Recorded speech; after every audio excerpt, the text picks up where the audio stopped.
Hey everyone, we're going to go ahead and do the second half of A Memory of Light. I can't believe my journey is over, but all videos about this book probably are gushing about how it's been so and so long that I started this series.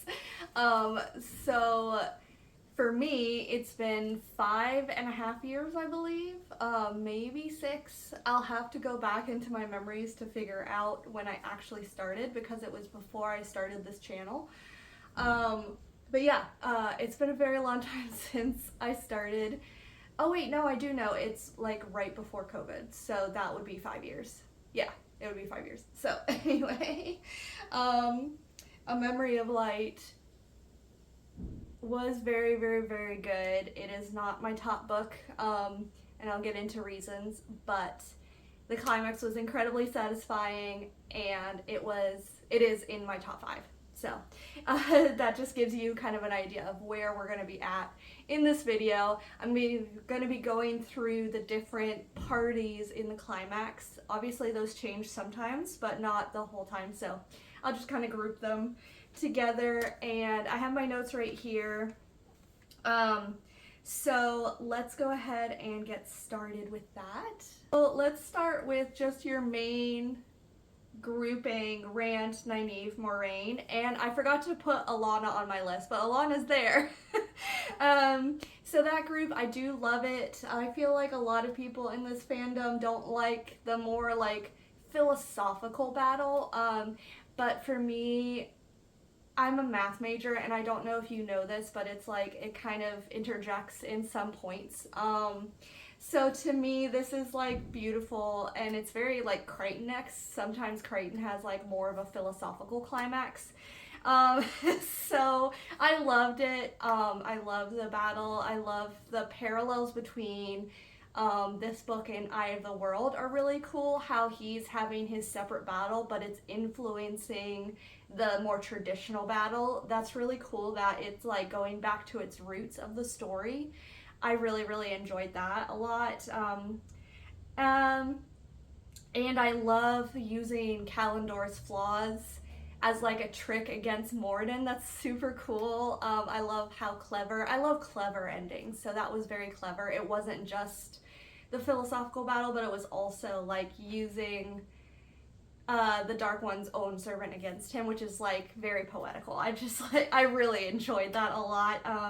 The fact that Moradin and Lews Therin or Rand are kind of two sides of the same coin, that just makes that ending so perfect. That like Rand said, the Shadow they'll never be heroic. They'll never fight for each other, and it's just like, I don't know. It's just very poetical. Maybe I'm just, I don't know.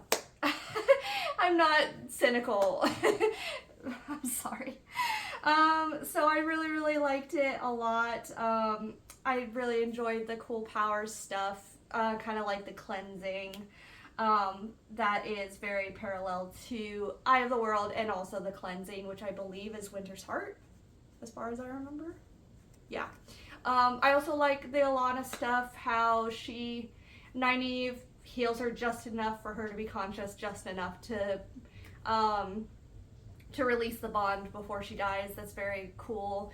A satisfying ending for her, because obviously she makes a lot of really horrible things, horrible mistakes, or just horrible decisions, I should say. I'm glad that it works out and everything, so that's good, at least. And I don't know if there's anything else I should say for the the ending. I think I've heard that a lot of people dislike Rand's ending, and I don't understand it at all. To me, like, his reward isn't like being a king. His reward is like having the peaceful life that was torn from him in the beginning. So that's why I really loved this ending, because his like happily ever after is not like being a ruler or anything. So I really love the body swap, and he gets to be a nobody, which is exactly what Rand wants. So I just loved that. So it was the perfect ending for me, to be honest. like I said, I'm a little bit like up in the cloudsy, kind of like don't want to grow up kind of person. um, then let's go to Matt Tuon and that whole deal. To be honest, I didn't like his ending. I didn't want his happily ever after to be Tuon, to be honest. Like, I know sounds horrible, but I kind of was hoping she would die. So that he could just be his own man again, and be kind of like released from this thing that he's been forced into. But kind of like Rand, he was forced into being a ruler, and then he gets released from that, and I kind of wanted that for Matt as well. So that was a little bit of a bummer. I don't think I dislike the Pattern Fane stuff as much as other people do. I think it's poetical that he gets to fight Pattern Fane because of the whole dagger thing. Maybe I'm just not seeing what's wrong with that. I think it's because Pattern Fane wasn't in the story enough. Like, if he was in the story more before that, then it would make more sense to people. But to me, it was just like, yeah, I mean, if anyone's going to take Pattern Fane out, it has to be Matt. And also, Pattern Fane should have been part of the battle before, like, the very, very end. I guess that's what people's problem is, but it's fine. It's just kind of one of those, like, it's fine things. But I didn't talk about Matt before the climax, or before the ending.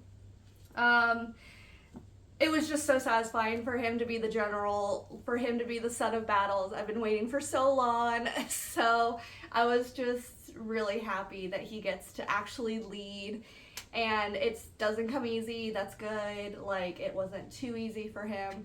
That's wonderful. I love that Demandred, like, thinks he's Lutheran. That's just the most hilarious thing ever.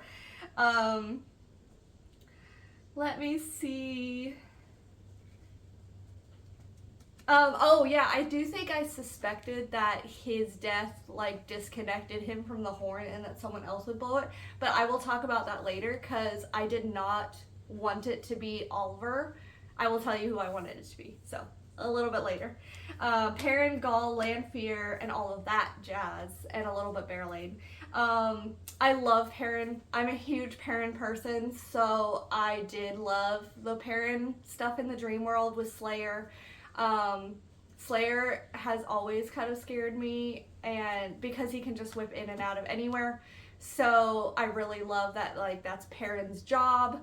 And I feel like other people have, like, kind of not got it, but I really enjoyed it. And I love that Perrin has his thing, that he is, even though everyone claims to be the master of the dream world, he's the master of the dream world. And so he can do all these cool things, and I love when Slayer underestimates him and he, like, surprises him with, like, how much he's grown. And I love that he keeps on trying over and over and over again, even when he loses. So love that about Perrin. I really don't care about Fael in the ending, so his ending was very melodramatic to me. But again, we'll get back to that. So we'll talk about that later when we talk about Fael. But I love his loyalty and his having Rand's back the whole time. That's really cool. Oh, the other negative that I do want to say is I was really mad that we didn't get the three boys meeting. Unless I forgot, because it's been a while, but, like, they didn't have their, like, three meeting, which I was a little upset about. Alright, let's get the whole internet mad at me. Egwene and Gawain. Obviously, I think if you've watched any of my videos, you know I don't like Gawain or really Egwene. She gets really, really frustrating. In A Gathering Storm, she was really, really great.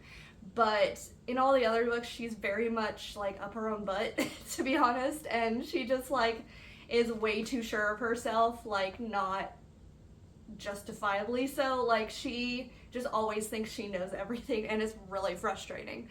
But she does redeem herself in the end, which is great, and I'm very grateful for that. So that was one of my favorite parts about the last battle, is that in the end, she redeems all that annoying stuff, and she doesn't let her grief conquer her. She uses her grief as like a push to like her climax, and she like turns it for her strength, which is very, very beautiful and very very like Christian and very very biblical, if you've read the Bible at all. Using something horrible to like lift you up instead of crush you is very like biblical. So I loved that part very, very much, and I loved her sacrifice, obviously. But Gawain was very annoying, just like him always thinking he can do things that he can't. But the blood rings are really, really cool. I think it's blood rings. Let me look at my notes, sorry. I say blood rings, but I don't know if that's what they're called, I'm sorry. They were really, really cool. I love like deepening the magic system, so that was really, really cool. And he also kind of gets a redemption with Galad. So that was nice because they haven't been together, Galad and Gawain. So I really liked seeing them be together again. So that was good. But yeah, not my favorite characters.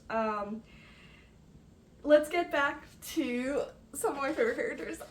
Oh my goodness, Brigitte is so amazing. I love Brigitte so much. Elaine did not annoy me as much this book as she has in previous books. She's great. She's great in this book. And I really, really enjoyed her a lot. And I love her banter with Brigitte. And her death like hit me so bad. Brigitte's death. Like, it was just like a what's it called? A double take kind of moment. Like, oh my gosh, what just happened? She was decapitated, but like the horn blowing and her killing Melar, I think is his name. It was just so beautiful. I like cried like a baby. It was so cool. And just like the horror of that scene, just like that her babies are about to be like forced C-sectioned out of her. And then Brigitte just comes and saves the day, and it's so cool. Oh my gosh, it's amazing. So despite me not liking Oliver as a horn sounder, what comes of it is great. Yeah, so I think that's really cool. Now I'm getting to like kind of more gushing. Lan, Tam, and Galad are all flippin' awesome. Lan, Tam are obviously awesome, more awesome than Galad, but Galad is really, really cool. I really like Galad a lot. Ever since he killed, was it Valda? I think. Ever since he killed the White Cloak, who molested his mom. What a sentence that I just said that a non-Wheel of Time person would be like, wait, what? Anyway, all three of these guys are so cool. Tam being like the best father ever, and Lan. The only negative I will say, and y'all are again gonna think I'm heartless, but I think that the cool sacrifice, sheathing the sword thing was kind of cheapened with Lan surviving it, if that makes sense. I kind of wish that he hadn't survived it. Just because the whole point of sheathing the sword is that you've decided that your death is more important than, like, that defeating that enemy is worth your death. So it just is kind of frustrating that it was just kind of cheapened by him just being okay a page later or 2 pages later. So maybe I'm heartless, I'm sorry. But, yeah, I just feel like that one could have been like a huge gut punch. You know what I mean? Other people actually died. I feel like he probably should have actually died too. Man, more very controversial takes. Hopefully I'm not the first person to say any of these. I adore Andral and Pavara. I always say Peverell because it's Andral, so Peverell. But anyway, Pavara and Andral are the cutest couple ever, and I love them so, so much. I wish they had come in earlier to have more of them, but they're just so great and so cool, and I love all their like fun tricks that they like get the enemy, It's so much fun. They're so cool in this book, and they're so cool in all the other books too. But unfortunately, this is where everyone's gonna hate me. I really didn't like Logain in this book at all. I feel like Logain was kind of hyped for me, that he was gonna be like the best and the most awesome and everything, and he really doesn't do a lot in this book. Am I crazy?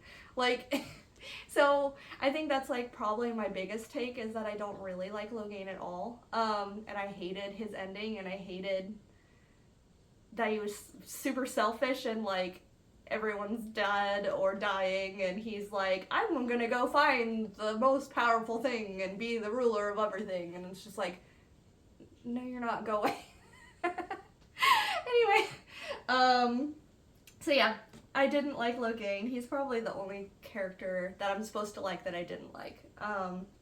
Well, I guess if you count like Egwene, but I liked her better in this one. Like she redeemed herself, but Logain really didn't redeem himself at all. So since we're already talking about controversial takes, let's go ahead and talk about the sounding of the horn. Oh my goodness, I get it. It was cool, but y'all, why didn't Fael sound the horn?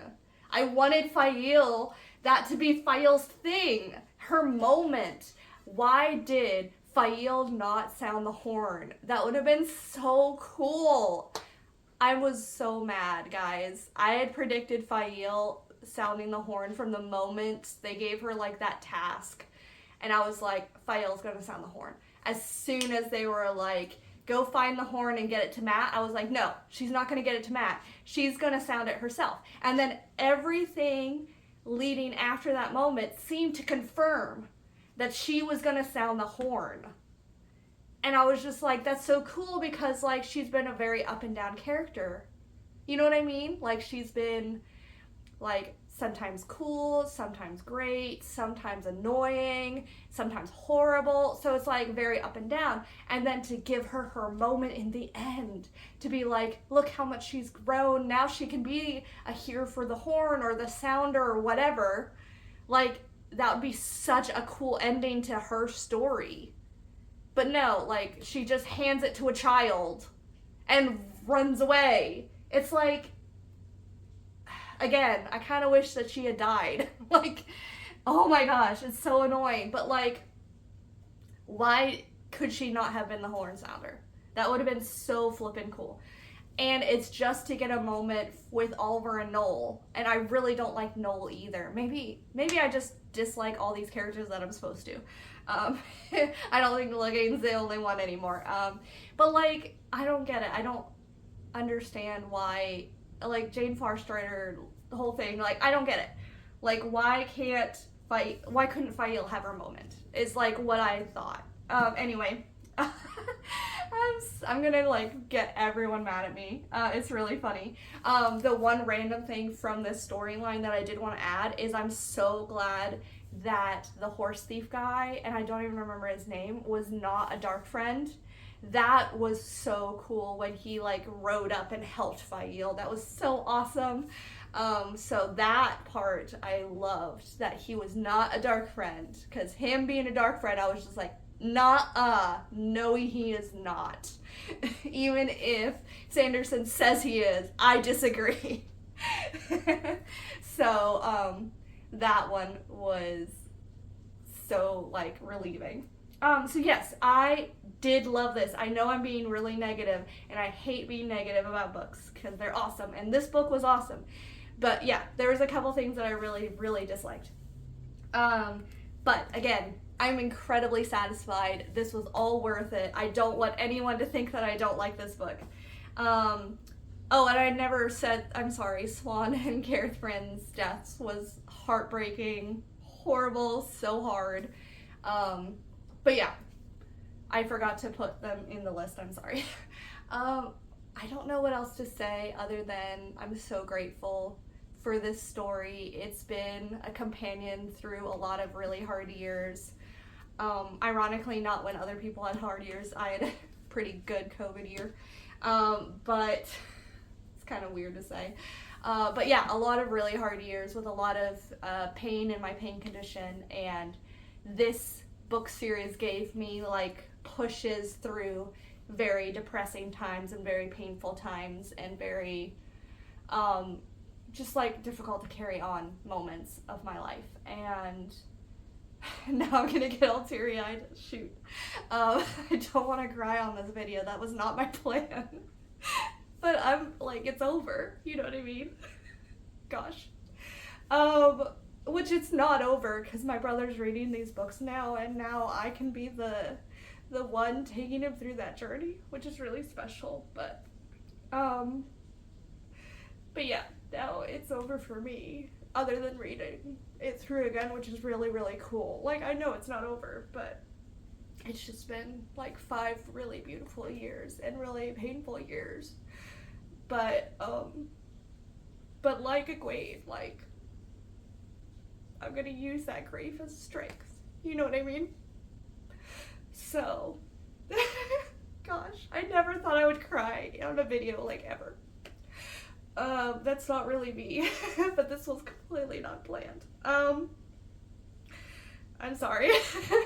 I think I should just end the video because this is, I'm very happy. It's such a good book. But like, thank you for coming on my journey, at least for the second part. I wasn't really on book 2 before, but yeah, like, this has been a beautiful journey, and it's not really over because TJ's reading these books.